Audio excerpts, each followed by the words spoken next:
Hello everybody, this is Money Mom. Welcome back to the channel. Today I want to talk to you guys about 8 tips to stop yourself from buying things you don't need. Let's get started. I thought this would be a timely video, especially since many of us haven't been able to shop like many of us are used to.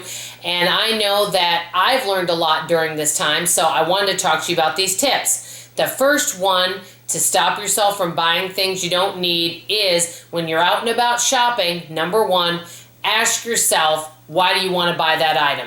We each have little triggers and things that we love to buy and purchase. Mine might be cookbooks or just plain groceries. I love to grocery shop. I know that sounds odd, but I love trying fun foods and new things, and I can tend to overspend at the grocery store. Some of you may have another trigger, such as craft items, gardening supplies. It could be anything, makeup. Each of us have something that we may enjoy spending money on. So ask yourself why you want to actually buy that item and do kind of a feelings inventory. That may really help you to prevent you from buying. Number two, stop the temptation.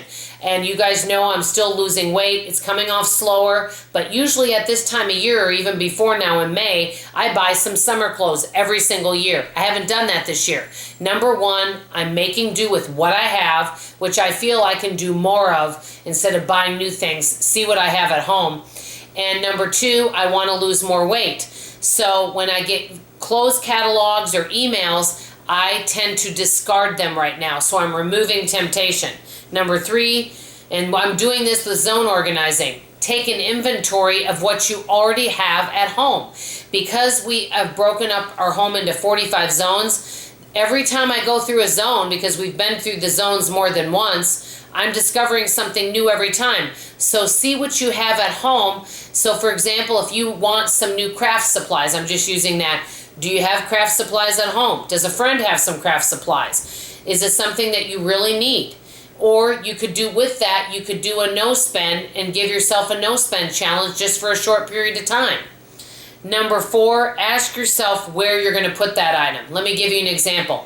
I love cookbooks. I have quite a few cookbooks. As you guys know, I don't have a lot of space in this home. I'm still working on decluttering each and every month. With that being said, I have no room for any more cookbooks. So what I mean by that is that if I buy a new cookbook now, I'm going to need to donate and get rid of one cookbook before I make room for another. So I can't buy any more cookbooks. That would be a perfect example. Do you have any room for that item? Number five, wait 24 hours and see if you still want that item.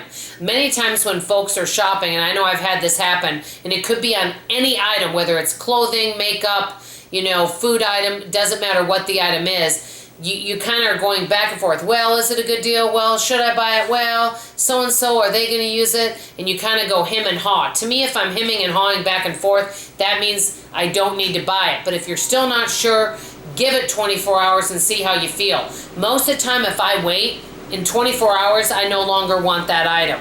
Number six, and I know Tightwad Gazette did this, calculate your cost versus labor.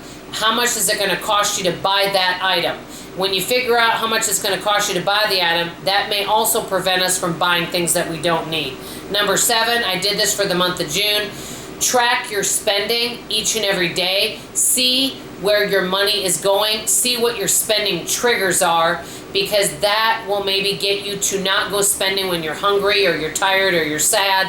I think emotions can play a big, or even being in a good mood. For me, when I'm in a good mood is when I want to shop and spend money. It's not when I'm sad, actually. And guess what? I'm usually in a good mood. So anyway, so keep track of spending. Number eight, I like this idea. Let's say you decide to go on a no spend challenge on anything. We'll just say you decide not to buy any books that year because you always love to buy books, audiobooks, regular books.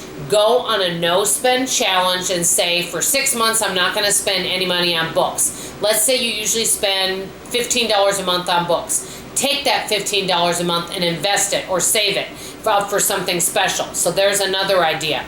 I do really like the no spend challenge, and I'm thinking of doing one of those coming up. I'm not sure when. Before signing off, I'm doing a shout out to a channel I'm just finding out about.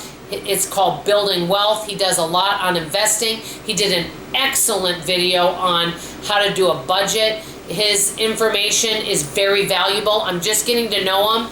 But part of the reason I'm telling you to go to look at these other channels is because they talk about things that I don't talk about on my channel, and I feel they're very informative. Let me know what you guys think. Let me know any tips that you know. If you have a temptation to shop and you want to stop yourself from buying things you don't need, what are some tips? We want to hear from you.